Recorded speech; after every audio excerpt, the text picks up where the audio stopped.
नमस्कार दोस्तों, मैं आलोक शुक्ला आज फिर उपस्थित हूं प्रसंग में एक नए विषय के साथ। लेकिन आगे बढ़ने के पहले मेरी चैनल को सब्सक्राइब जरूर कर लीजिए और बेल आइकॉन भी दबा दीजिए ताकि आपको हर नए वीडियो का नोटिफिकेशन मिलता रहे। तो आज प्रसंग में बात करेंगे नागरिकता संशोधन अधिनियम 2019 अर्थात CAA 2019 के तहत जो अभी नियम संशोधित किए गए हैं, जो नियम अधिसूचित किए गए हैं, उनके तारतम्य में जो देश में बहस छिड़ी है उसका क्या परिप्रेक्ष्य है उसको समझने की कोशिश करते हैं। हाल ही में भारत सरकार ने नागरिकता संशोधन अधिनियम 2019 के अंतर्गत नियम अधिसूचित कर दिए हैं, जिससे अब इस अधिनियम के अंतर्गत वर्ष 2014 तक भारत में आए हुए हिंदू, बौद्ध, सिख, जैन, पारसी और ईसाई शरणार्थियों को शीघ्र ही नागरिकता प्रदान करना संभव हो गया है। नियम अधिसूचित होते ही विपक्षी दलों से विरोध के स्वर उठने लगे। विपक्ष का कहना है कि यह अधिनियम जब वर्ष 2019 में ही पारित हो चुका था, तब ठीक चुनाव के पहले यह नियम अधिसूचित करना देश में ध्रुवीकरण की राजनीति को बढ़ावा देने के उद्देश्य से जल्दीबाजी में किया गया है। विपक्ष का यह भी कहना है कि इन नियमों को उस समय अधिसूचित किया गया है जब सरकार चुनावी बांडों पर सर्वोच्च न्यायालय के फैसले के कारण कटघरे में खड़ी है और बिना कारण बताए ऐन चुनाव के पहले एक चुनाव आयुक्त ने इस्तीफा भी दे दिया है। इससे साफ है कि सरकार जनता का ध्यान महत्वपूर्ण मुद्दों से भटकाना चाहती है। नागरिकता संशोधन अधिनियम 2019 या CAA भारत की संसद द्वारा पारित एक अधिनियम है, जिसके द्वारा सन 1955 के नागरिकता कानून को संशोधित करके यह व्यवस्था की गई है कि 31 दिसंबर सन 2014 के पहले पाकिस्तान, बांग्लादेश और अफगानिस्तान से भारत आए हिंदू, बौद्ध, सिख, जैन, पारसी व ईसाई व्यक्तियों को भारत की नागरिकता प्रदान की जा सकेगी। इस कानून द्वारा भारतीय नागरिकता प्रदान करने के लिए आवश्यक 7 वर्ष की अवधि को कम करके 5 वर्ष कर दिया गया है। यह विधेयक लोकसभा ने 10 दिसंबर 2019 को तथा राज्यसभा ने 11 दिसंबर 2019 को पारित कर दिया था। 12 दिसंबर 2019 को भारत के राष्ट्रपति ने इसे अपनी अभिस्वीकृति भी प्रदान कर दी थी। इस कानून को 10 जनवरी 2020 से प्रभावशील कर दिया गया था, परंतु इस कानून के अंतर्गत नियम अधिसूचित नहीं किए जाने के कारण इसके अंतर्गत कार्यवाही नहीं की जा सकी है। विपक्ष के आरोपों पर बात करने के पहले आइए हम इस कानून की पृष्ठभूमि पर विचार करें। महात्मा गांधी ने कहा था कि पाकिस्तान से प्रताड़ित होकर आने वाले अल्पसंख्यकों को भारत में नौकरी सहित अन्य सुविधाएं उपलब्ध कराना चाहिए। जवाहरलाल नेहरू ने भी कहा था कि प्रधानमंत्री आकस्मिकता निधि का उपयोग पाकिस्तान से आने वाले अल्पसंख्यकों के लिए किया जाना चाहिए। कांग्रेस के 2 पूर्व अध्यक्षों पट्टाभी सीतारमैया और JB कृपलानी ने भी इसी तरह की बातें कही थीं। इंदिरा गांधी ने भी कहा था कि पूर्वोत्तर के राज्यों में भ्रमण करके बांग्लादेश व पाकिस्तान से आए अल्पसंख्यकों के दुख को वो साझा करना चाहती हैं। सन 2003 में मनमोहन सिंह ने विपक्ष के नेता के रूप में अटल बिहारी वाजपेयी सरकार से मांग की थी कि बांग्लादेश जैसे देशों से प्रताड़ित होकर आ रहे अल्पसंख्यकों को नागरिकता देने में हमें उदार होना चाहिए। उन्होंने अपने भाषण में कहा था, मैं उम्मीद करता हूं कि माननीय उप प्रधानमंत्री जी इस संबंध में नागरिकता कानून को लेकर भविष्य की रूपरेखा तैयार करते समय ध्यान देंगे। मनमोहन सिंह जब सदन में भाषण दे रहे थे, तब आसंदी पर उपसभापति नजमा हेपतुल्ला बैठी थीं। उन्होंने कहा कि पाकिस्तान में भी अल्पसंख्यक परेशान है, उनका भी ध्यान रखा जाए। इस पर तत्कालीन उप प्रधानमंत्री और गृह मंत्री लालकृष्ण आडवाणी जी ने कहा था कि विपक्ष के नेता ने जो कहा है वो उसका पूरा समर्थन करते हैं। इन बातों से यह स्पष्ट है कि सभी राजनीतिक दल पाकिस्तान और बांग्लादेश से प्रताड़ित अल्पसंख्यकों के साथ सहानुभूति रखते हैं। एक प्रकार से यह भारत के विभाजन का असर है कि इस कानून की आवश्यकता पड़ रही है। जिस समय भारत का विभाजन हुआ उस समय तत्कालीन पूर्वी और पश्चिमी पाकिस्तान में रहने वाले बहुत सारे हिंदू सिख पाकिस्तान छोड़कर भारत नहीं आए। बहुत से मुसलमान भी भारत से पाकिस्तान नहीं गए। ऐसा इसलिए कि बहुत सारे लोग पाकिस्तान में उनकी जमीन, जायदाद, उद्योग, व्यापार, संपत्ति आदि सभी कुछ थे। जो ये सब छोड़कर आए थे उन्होंने भी बहुत तकलीफें झेली थी। जो लोग पाकिस्तान में रुके उन्हें यह आशा थी कि उनके साथ अच्छा व्यवहार किया जाएगा, परंतु पाकिस्तान और बांग्लादेश के अल्पसंख्यकों के साथ बहुत बुरा व्यवहार होता रहा है, जिससे प्रताड़ित होकर बहुत सारे हिंदू और सिख शरणार्थी बनकर भारत आ गए हैं। वे लंबे समय से भारत की नागरिकता प्राप्त करने का प्रयास कर रहे हैं और भारत में भी उनके साथ सहानुभूति है। ये कानून इसी का नतीजा है। उपरोक्त से यह बात साफ है कि सभी राजनीतिक दलों की पाकिस्तान और बांग्लादेश से आए हुए अल्पसंख्यकों के साथ सहानुभूति है। इंटेलिजेंस ब्यूरो की रिपोर्ट के अनुसार लगभग 30,000 लोगों को इस कानून का लाभ होगा। समझने की कोशिश करते हैं कि इस सहानुभूति के बावजूद विपक्षी दल विरोध क्यों कर रहे हैं। पूर्वोत्तर के बहुत सारे लोग नहीं चाहते कि बांग्लादेश से आए हुए लोगों को भारत की नागरिकता दी जाए। उनका मानना है कि इससे उनके संसाधन बंट जाएंगे। जिस समय यह कानून पारित हुआ था तब भी पूर्वोत्तर में इसका भारी विरोध हुआ था और तोड़फोड़ में करोड़ों की संपत्ति का नुकसान भी हुआ था। सरकार ने घोषणा की थी कि इसके प्रावधान असम, मेघालय, अरुणाचल प्रदेश, मिजोरम, त्रिपुरा जैसे इनर लाइन परमिट वाले क्षेत्रों में लागू नहीं होंगे। इन राज्यों के मूल निवासी आदिवासी समुदाय के हैं और उन्हें इस बात का भय है कि उनके क्षेत्र बंगालियों से भर जाएंगे और वो अपने ही घर में अल्पसंख्यक बन जाएंगे।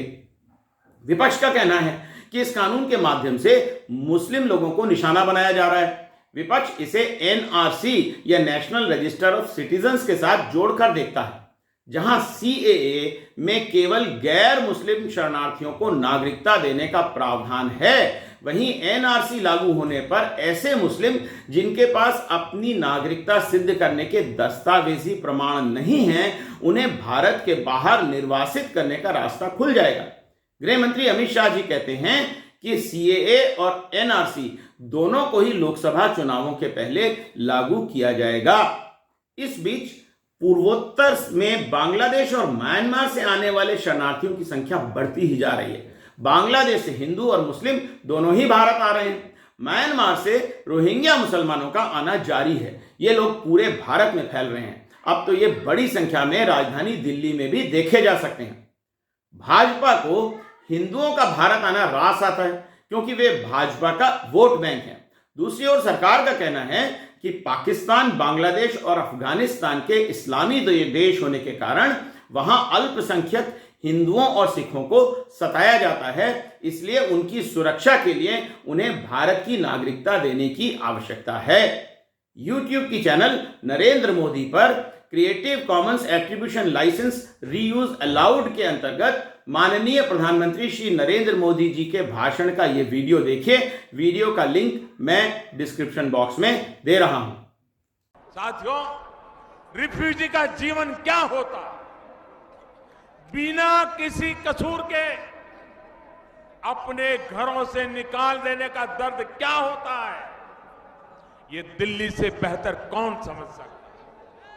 यहां का कौन ऐसा नहीं है जहां बंटवारे के बाद किसी रिफ्यूजी का बंटवारे से अल्पसंख्यक बने भारतीय का आंसू न गिरा हो। सड़क पर हो रहा ये का बवाल उनके आंसुओं का अपमान है या नहीं है, उनके दर्द पे तेजाब छिड़कने वाला पाप है कि नहीं है।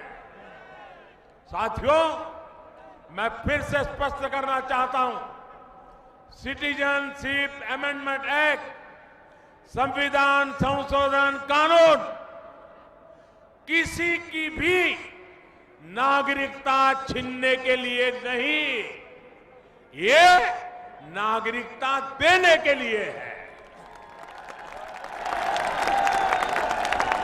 हमारे 3 पड़ोसी देशों के वो अल्पसंख्यक जो अत्याचार की वजह से वहां से भागकर भारत आने के लिए मजबूर हुए हैं, उन्हें इस एक्ट में कुछ मदद की गई है, रियायत दी गई है, कुछ डील दी गई है। और ये रियायत भी मोदी की सोच है ऐसा मानने की जरूरत नहीं है। ये रातों रात मोदी को विचार आ गया इसलिए मोदी ने कर दिया, ऐसा नहीं है।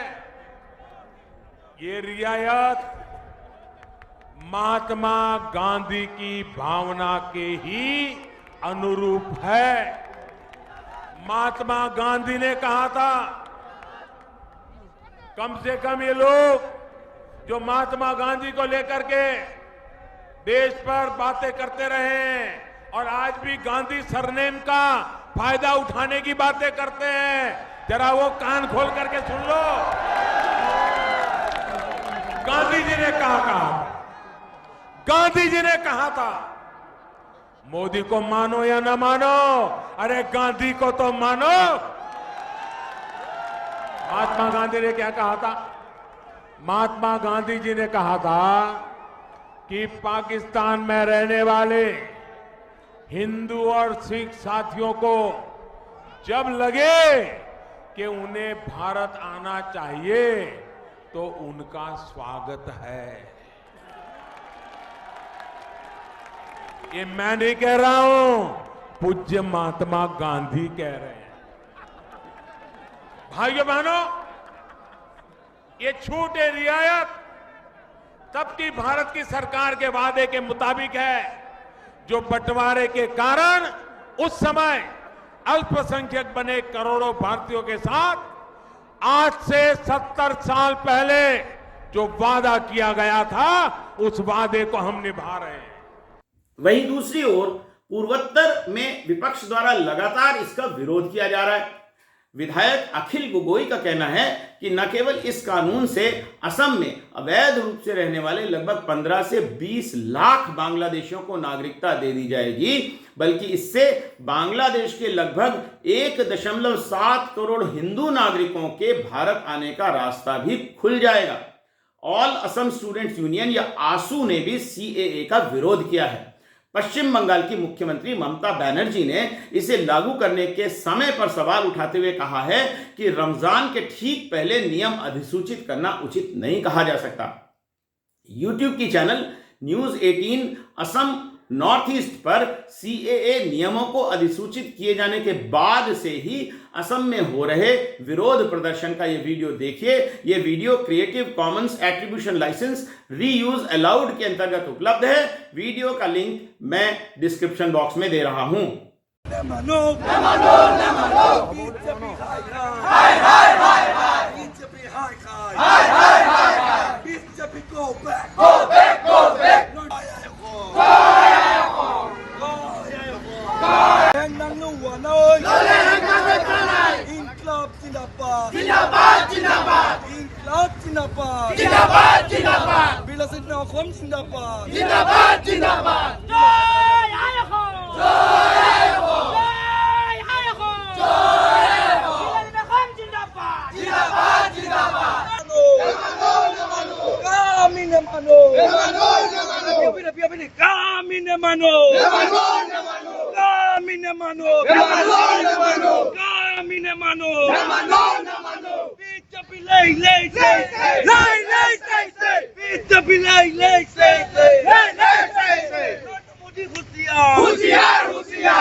আজি আমি বীৰ লাচিত সেনা অসম কেন্দ্ৰীয় সমিতিৰ নিৰ্দেশ মৰ্মে আমি প্ৰতিখন আঞ্চলিক সমিতিয়ে আজি যি ভাৰতৰ প্ৰধানমন্ত্ৰী নৰেন্দ্ৰ মোদী ডাঙৰীয়া অসম ভ্ৰমণক লৈ আমি তীব্ৰ ক্ষোভ প্ৰকাশ আৰু বিৰোধিতা কৰিছো আৰু ইয়াৰ জৰিয়তে আমি তেওঁক কলা পতাকা প্ৰদৰ্শন কৰিছো।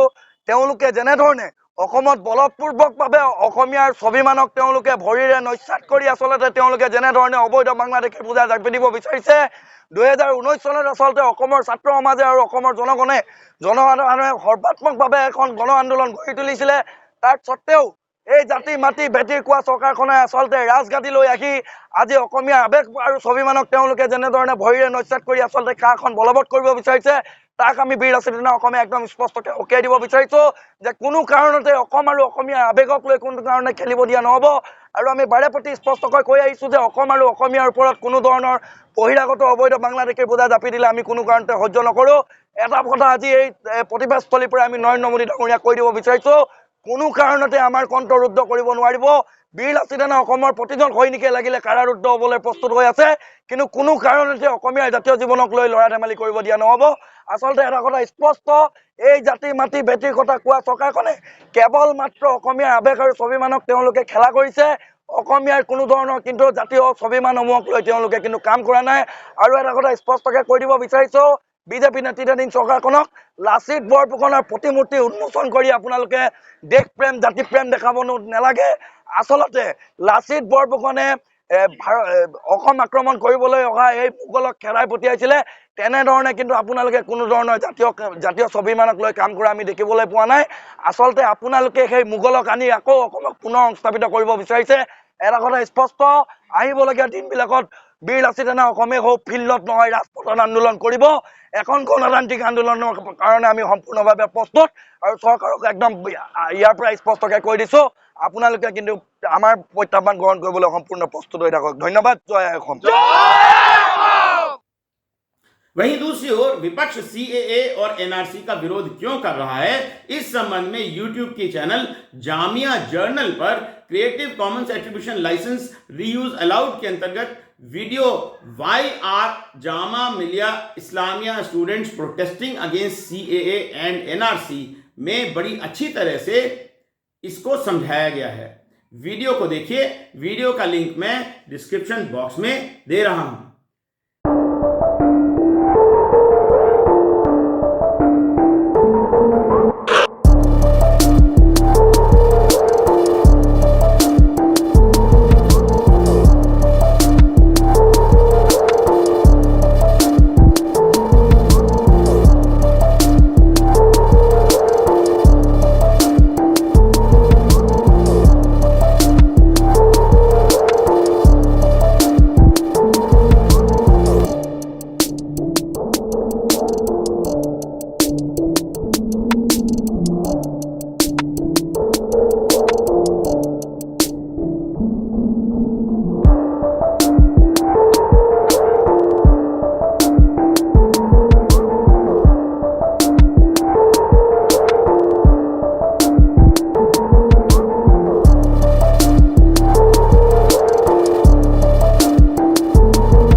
यद्यपि विरोध कर रहा है, परंतु अभी तक उसका विरोध टीवी चैनलों तक ही सीमित है।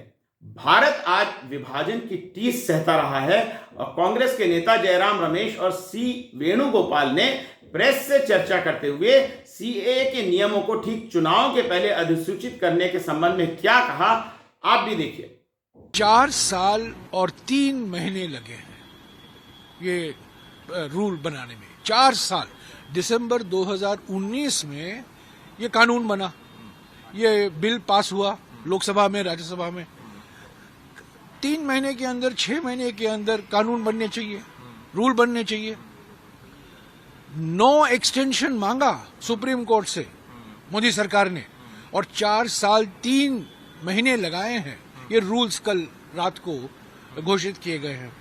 ये तो बिल्कुल पोलराइज करने के लिए है ना, सामाजिक ध्रुवीकरण के लिए है, पश्चिम बंगाल और असम के चुनाव को प्रभावित करने के लिए है।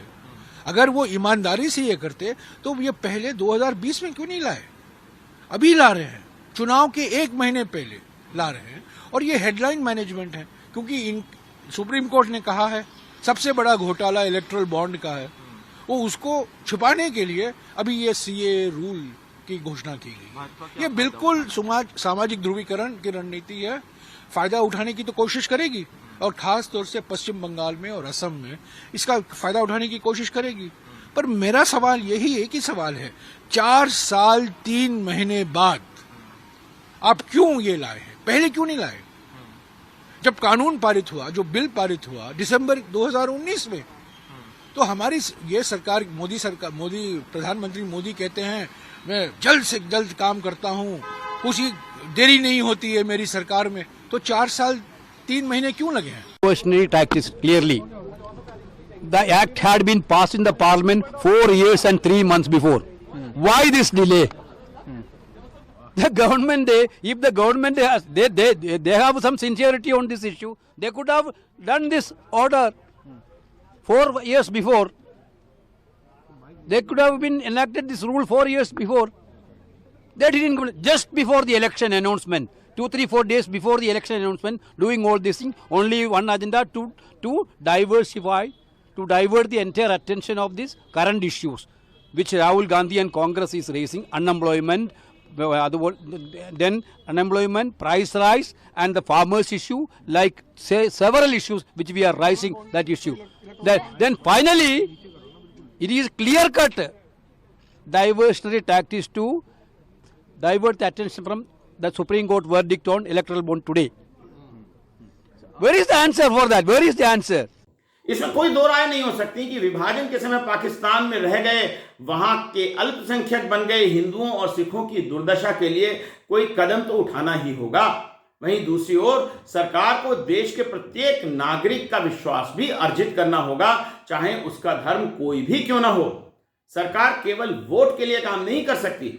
अगर हम भी पाकिस्तान की तरह अपने अल्पसंख्यकों के साथ बुरा व्यवहार करते हैं तो हमें पाकिस्तान को बुरा भला कहने का अधिकार नहीं रह जाएगा।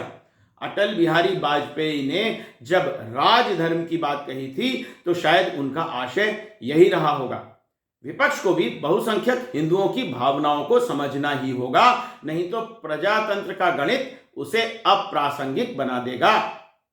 अच्छा होगा कि सरकार चुनावों तक इन विषयों पर कुछ धीमी गति से चले ताकि सभी को विश्वास में लिया जा सके। कानून संसद में बहुमत से पारित होते हैं पर देश सहमति से चलता है। अंत में जाते जाते एक सवाल आपसे, आपको क्या लगता है, एनआरसी को भी लोकसभा चुनाव के पहले तत्काल लागू करना चाहिए अथवा नहीं? अपना उत्तर कमेंट सेक्शन में लिखकर जरूर दीजिएगा। फिलहाल आज के लिए इतना ही। शीघ्र ही फिर हाजिर होऊंगा प्रसंग में किसी एक नए विषय के साथ। नमस्कार।